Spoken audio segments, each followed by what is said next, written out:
नमस्कार, आदाब। आप देख रहे हैं प्राइम न्यूज। मैं हूं मोहसिन खान। दोस्तों, 24 नवंबर को यूपी में एक नए कानून को लेकर अध्यादेश पारित हुआ। क्या है ये अध्यादेश, ये हम जानेंगे यूपी के कानून मंत्री ब्रजेश पाठक जी से, क्योंकि वो खुद हमारे साथ बातचीत करने के लिए जुड़े हैं। ब्रजेश पाठक जी, बहुत बहुत स्वागत है आपका प्राइम न्यूज पर। बहुत बहुत धन्यवाद आपका। ब्रजेश जी, 24 नवंबर को आपकी सरकार ने यानी आप लोगों ने एक कानून को लेकर अध्यादेश पारित किया है। क्या है वो कानून, क्या है वो अध्यादेश, और उस कानून को किस नाम से जाना जाएगा? क्योंकि तमाम बातें हो रही हैं। जबरन धर्मांतरण को रोकने के लिए कानून लाया गया है। इसका नाम होगा जबरन धर्मांतरण विरोधी कानून। इसके तहत यदि कोई व्यक्ति बहला फुसला करके, प्रलोभन दे करके किसी बहू बेटी से, किसी ऐसे गैर धर्म के व्यक्ति से शादी करता है तो उसे अवैध माना जाएगा। और अगर शादी करना ही है तो 2 महीने पहले जिलाधिकारी को नोटिस देना होगा, और जिलाधिकारी महोदय उस नोटिस को सार्वजनिक डिस्प्ले बोर्ड पर लगाएंगे। और यदि कोई आपत्ति नहीं प्राप्त होती है तो 2 महीने में के बाद वो शादी कर सकते हैं। ब्रजेश जी, क्योंकि आप एक महत्वपूर्ण पद पर हैं और एक बड़ी जिम्मेदारी से, बड़ी ईमानदारी से, बड़ी बेबाकी से अपनी बात को रखने के लिए जाने जाते हैं, इसलिए हम चाहते हैं कि इस कानून को लेकर भी तमाम बातें जनता तक पूरी ईमानदारी से पहुंचे, ताकि जनता के बीच में जो भ्रम की स्थिति है, उस भ्रम की स्थिति से जनता को मुझे लगता है कि ये अखबारों में और मीडिया में काफी समय से इस बात की चर्चा थी। भ्रम की स्थिति एकदम नहीं है। यूपी में कई महीनों से, कई वर्षों से देखा जा रहा था, जबरन बहू बेटियों को बहला फुसला करके गैर धर्म के लोग ले जा करके उनको शादी करते थे, नाम बदल करके शादी करते थे, उसके बाद उन्हें अधर में छोड़ देते थे। इस प्रकार की घटनाओं को रोक लगाने के लिए ये कानून लाया गया है। अब यदि कोई व्यक्ति वास्तव में गैर धर्म में शादी करना चाहता है तो उसे पूर्व अनुमति लेनी पड़ेगी, अन्यथा वो दंड का भागीदार होगा कानून के। यानी सबसे पहली बात जो ब्रजेश पाठक जी, क्योंकि नाम को लेकर बात हो रही है, लव जिहाद नाम कानून में कहीं नहीं है। लव जिहाद जैसा कोई भी कानून की शब्दावली में मुझे संज्ञान नहीं है, और ये केवल अखबार तक ही सीमित है, या अखबार या मीडिया में ही आया है। ये कानून है जबरन धर्मांतरण के खिलाफ है, और इस कानून में लव जिहाद नाम का कहीं भी कोई उल्लेख जी। विजय जी, यही हम चाहते हैं कि जनता तक सही मैसेज पहुंचे। जैसे एक महत्वपूर्ण बात आपने अभी खुद ये बता दी कि लव जिहाद वर्ड का, शब्द का कहीं भी कानून में इस्तेमाल नहीं किया गया है। ये सिर्फ अखबारों की, मीडिया की देन है। आप ये साफ तौर से कह रहे हैं। कानून में शब्द सही है, ये केवल मीडिया में ही मैंने लव जिहाद सुना है।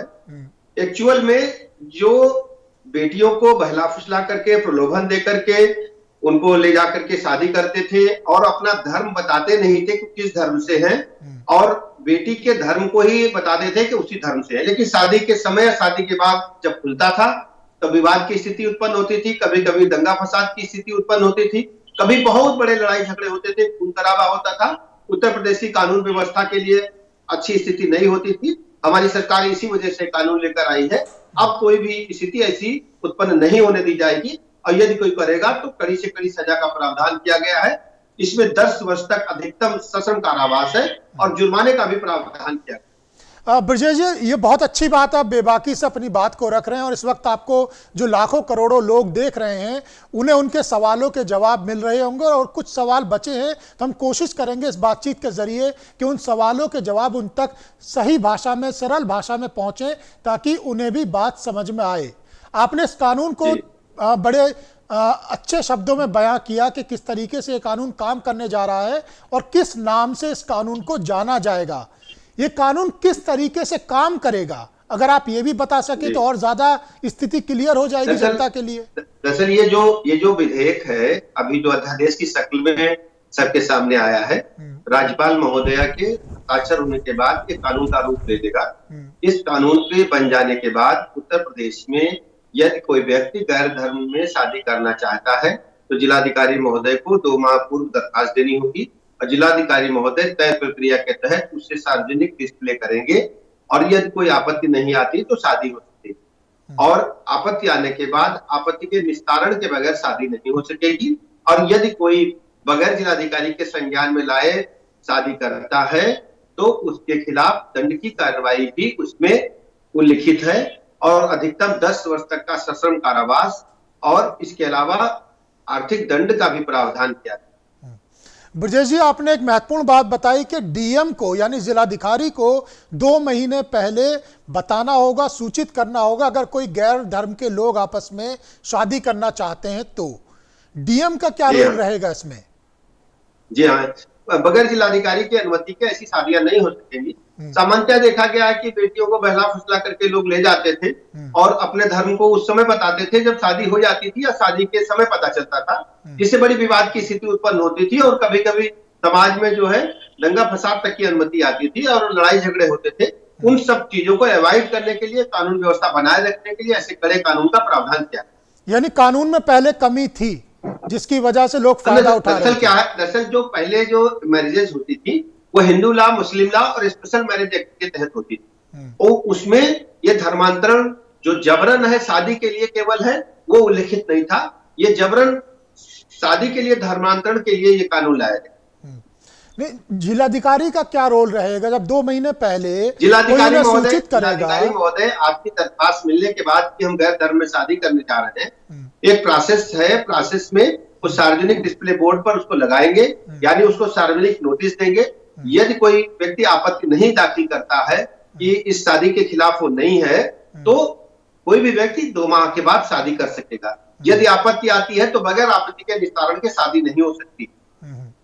ब्रजेश जी, 24 नवंबर को ही आपने अध्यादेश पारित किया और 24 नवंबर को ही इलाहाबाद हाई कोर्ट ने एक डिसीजन दिया, आपको भी जानकारी भी होगा, जिसमें उन्होंने साफ तौर से ये कहा कि 2 बालिग लोग आपस में अगर साथ रहना चाहते हैं, अपना जीवन साथी चुनना चाहते हैं, तो उन्हें पूरी तरह से आज़ादी है। यहाँ तक के उनके खुद के घर वाले भी उन्हें नहीं रोक सकते अगर 2 बालिग लोग आपस में साथ रहना चाहते हैं या जीवन साथी चुनना चाहते हैं तो।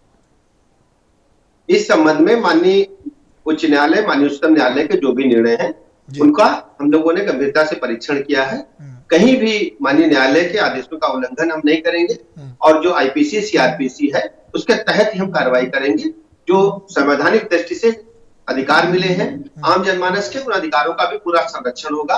किसी के भी मूल अधिकारों पर कोई कटौती नहीं होगी, ना उसमें हम कोई कानून बनाने जा रहे हैं। हमने केवल उसको स्वरूप प्रदान किया है कि कहीं कोई दंगा फसाद की अनुमति ना आए, कहीं कोई विवाद की स्थिति उत्पन्न हो और कोई बहला फुसला करके बेटियों को इस तरीके से जीवन उनका बर्बाद न करे। ये ब्रजेश जी, अच्छी बात है कि इस वक्त आप प्राइम न्यूज के मंच से साफ तौर से कह रहे हैं कि किसी के मूल अधिकारों का हनन नहीं होगा, लेकिन विपक्ष एक आरोप लगा रहा है कि अनुच्छेद 25, 26, 27 और 28 में हर नागरिक जी किसी भी सरकार के समर्थन में नहीं आता। अगर समर्थन करना होता तो विपक्षी के होता, चुनाव हारे।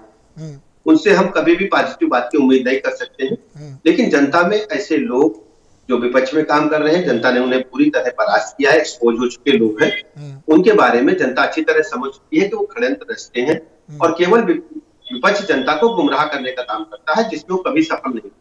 जी, तो यानी विपक्ष के आरोप बिल्कुल बेबुनियाद हैं। यहाँ किसी की धार्मिक स्वतंत्रता का हनन नहीं होने जा रहा है। बिल्कुल नहीं। तो ब्रजेश जी, आने वाले समय में आपकी क्या रणनीति है, किस तरीके से इस कानून को जनता के बीच में आप लेके जाएंगे? जनता के बीच में कानून ये चला गया है और सभी के अधिकार रक्षा करना हमारी सरकार का दायित्व है। संवैधानिक दृष्टि जिसके भी जो अधिकार है उनका हम बिल्कुल भी हनन नहीं होने।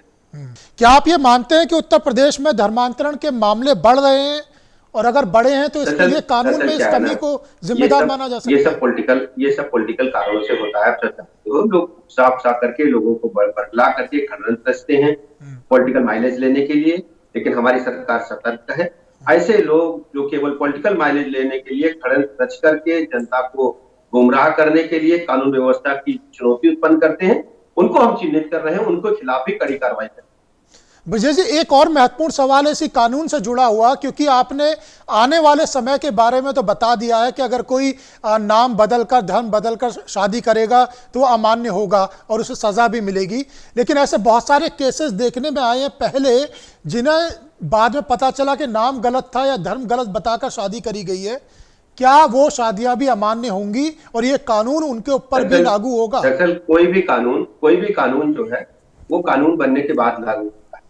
अब यदि कोई व्यक्ति, जिस तारीख से कानून लागू होगा, यदि कोई व्यक्ति उस कानून का उल्लंघन करेगा तो उसके खिलाफ हम कड़ी कार्रवाई। जी। और यदि कोई शिकायत हमारे पास आती है कानून बनने के बाद, उस पर भी हम करते जी। आखिर में ब्रजेश जी, हाईकोर्ट भी ये कह चुका है कि प्यार एक निजी मामला है, सबको जीवन साथी हैं। चुनने का अधिकार दरअसल है।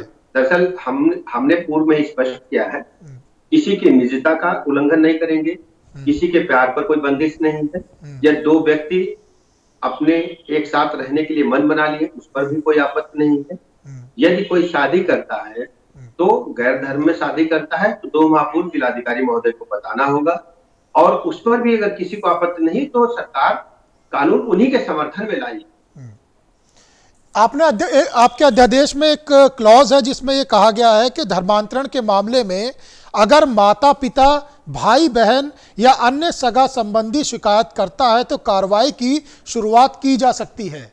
यानी अगर लड़का लड़की राजी है और वो सूचित कर भी रहे हैं, परिवार के सदस्यों, दरअसल किसी भी माँ का, किसी भी पिता का यह दायित्व होता है कि अपनी बेटी की, अपने बच्चों की अच्छी जगह शादी करे, परवरिश करे, इसलिए उनका भी पक्ष सुना जाएगा। तो यानी अगर लड़का लड़की, दो बालिग लड़का लड़की आपस में शादी करना चाहते हैं, आपस में रजामंदी है और उनके परिवार के लोग नहीं चाहते कि उनकी शादी ना हो, तो वो शादी नहीं हो पाएगी।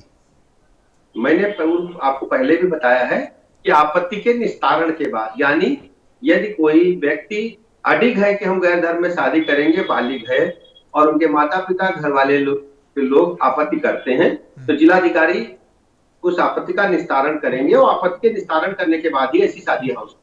चलिए ब्रजेश जी, आखिर में अगर आप प्राइम न्यूज के माध्यम से दर्शकों को कुछ कहना चाहते हैं, समझाना चाहते हैं सरल भाषा में इस कानून को लेकर, तो कहना चाहता हूं, बिल्कुल घबराने की आवश्यकता नहीं है। ये कानून आपकी सुरक्षा के लिए है, आपके हित के लिए है। हमारी सरकार उत्तर प्रदेश की जनता के हित के लिए प्रतिबद्ध है। हम किसी के भी प्रति द्वेष भावना से, सामाजिक व्यवस्था को एक रूप बनाए रखने के लिए हम ये कानून लाए हैं। हम किसी भी व्यक्ति को द्वेष भावना से प्रताड़ित नहीं करेंगे। उत्तर प्रदेश सरकार सबकी सुरक्षा के लिए प्रतिबद्ध है, अपनी बहन बेटियों के लिए प्रतिबद्ध है। हम किसी भी स्थिति में अपनी बहन बेटियों की सुरक्षा के लिए प्रतिबद्धता पुनः दोहराते हैं। हम उनको कष्ट में रहने नहीं। आखिर में एक छोटा सा और सवाल है ब्रजेश जी, कि पहले ऐसी क्या कमी थी जिसमें अब सुधार करने आप लोग जा रहे हैं? दरअसल पहले जो था ना कि लोग शादी कर लेते थे, तो शादी के बाद पता चलता था तो धर्म परिवर्तन केवल शादी के लिए जो होते हैं वो इसमें अवैध होते हैं। अगर कोई व्यक्ति धर्म परिवर्तित करना ही चाहता है तो सरकार को कोई दिक्कत नहीं है, उसके लिए कानून में अलग व्यवस्था है, लेकिन केवल शादी के लिए किया गया धर्म परिवर्तन उचित है। ब्रजेश जी, क्योंकि उत्तर प्रदेश देश का सबसे बड़ा राज्य है और ये मैसेज पूरे देश के अंदर जाएगा, तो क्या आपको लगता है कि अब ये यूपी से निकलकर आज जरूरत है कि ये कानून पूरे देश में भी बने और लागू हो? हाँ, दरअसल उत्तर प्रदेश स्टेट में आवश्यकता पड़ी, इसलिए हमने बनाया। और कानून व्यवस्था राज्य का विषय है, जिस राज्य को जैसी आवश्यकता होगी वो लोग कानून बना सकते हैं। संवैधानिक दृष्टि से उन्हें स्वतंत्रता प्राप्त है। हमारी सरकार ने इसको आवश्यक समझा, इसलिए हम लोग लेकर के इस कानून। ब्रजेश जी, आपने प्राइम न्यूज को समय दिया, सारे सवालों के बहुत ही ईमानदारी से जवाब दिए और इस कानून को सरल भाषा में जनता के लिए समझाने का प्रयास किया। आपका बहुत बहुत धन्यवाद। बहुत बहुत धन्यवाद आपको, बहुत बहुत। तो ये थे हमारे साथ यूपी के कानून मंत्री ब्रजेश पाठक, जिन्होंने सारे सवालों के जवाब दिए और ये बताया कि किस तरीके से ये जो 24 नवंबर को अध्यादेश पारित किया गया है यूपी सरकार के द्वारा, किस तरीके से ये कानून कार्य करेगा। अभी के लिए बस इतना ही। बाकी खबरों के लिए देखते रहिए प्राइम न्यूज, क्योंकि खबरों का सिलसिला यहाँ कभी नहीं थमता। नमस्कार।